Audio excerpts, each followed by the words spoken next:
Welcome to Pindar Poetry. We hope you learned something new. You begin by verifying your host actually has Bluetooth hardware. Don't assume.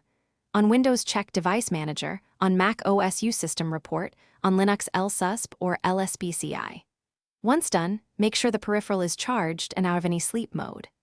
Enable Bluetooth in the OS UI now, and if you see a driver warning, pause, install the OEM driver or BlueZ package first. This gets you into pairing mode quickly and avoids chasing phantom connection failures later. Now you execute the pairing and driver steps. If drivers are missing, update via Windows Update or the vendor site. On Linux, install BlueZ and Pulse Audio or Pipewire. Next, put the device into pairing mode and use the OS pairing dialog to find it. On Linux, use Bluetooth tool. Scan on, pair MAC, trust MAC, connect MAC.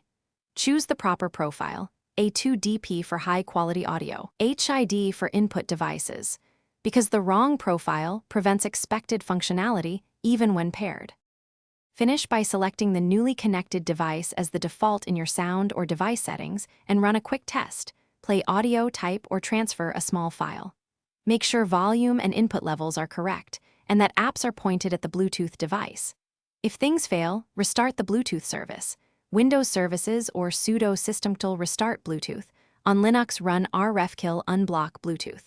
Reinstall drivers if needed and reboot. This single troubleshooting step fixes most stubborn issues. Thanks for watching. Consider subscribing if we helped you.